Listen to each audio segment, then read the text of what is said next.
আসসালামু আলাইকুম প্রিয় দর্শক, আবহাওয়া বার্তা নিয়ে আবারও হাজির হলাম। ধেয়ে আসছে ঘূর্ণিঝড় রেমাল।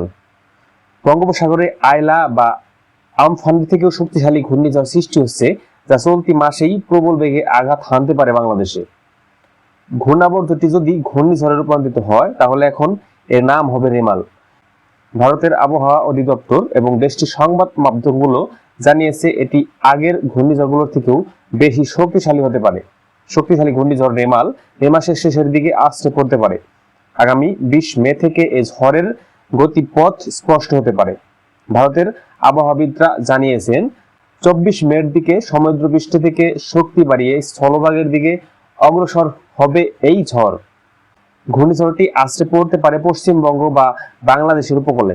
এ বিষয়ে বেসরকারি আবহাওয়া সংস্থা বাংলাদেশ আবহাওয়া অবজারভেশন টিম এর চেয়ারম্যান পারভেজ আহমেদ পলাশ চ্যানেল আই অনলাইনকে জানান, আগামী 20 থেকে 22 মে দক্ষিণ পূর্ব বঙ্গোপসাগর ও এর পার্শ্ববর্তী এলাকার একটি লঘুচাপ সৃষ্টি হতে পারে, যা পরবর্তীতে শক্তি বৃদ্ধি করে ঘূর্ণিঝড়ে পরিণত হওয়ার সম্ভাবনা থাকছে।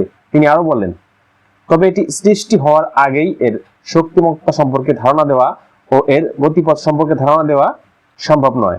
এক্ষেত্রে যথেষ্ট অস্থিতিশীলতা থাকবে পূর্বাভাসে। হার হামেশাই যা পরিবর্তন হতে পারে তাই একটি পরিষ্কার ধারণা পেতে আমাদের অন্তত 20 মে পর্যন্ত অপেক্ষা করতে হবে। এখন পর্যন্ত যে অবস্থা দেখা যাচ্ছে তাতে ঘূর্ণিঝড়টির মিয়ানমারের উপর দিয়ে যাওয়ার সম্ভাবনা বেশি।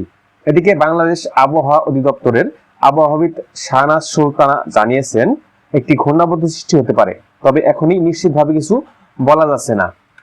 অন্যদিকে কলকাতার এবিপি আনন্দ খবরে বলা হয়েছে, প্রায় ফি বছরই মে মাসে পশ্চিমবঙ্গের গাঙ্গেয় উপকূলীয় এলাকায় তাণ্ডব দেখায় ঘূর্ণিঝড়।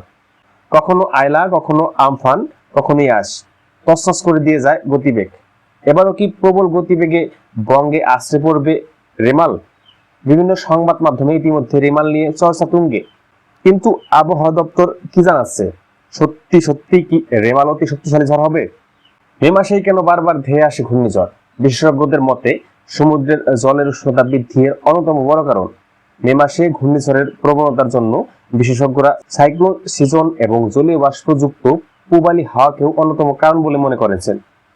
এবার 23 মে দক্ষিণ পূর্ব বঙ্গোপসাগরে একটি নিম্নচাপ বলয় তৈরির ইঙ্গিত মিলেছে উপগ্রহ চিত্রে।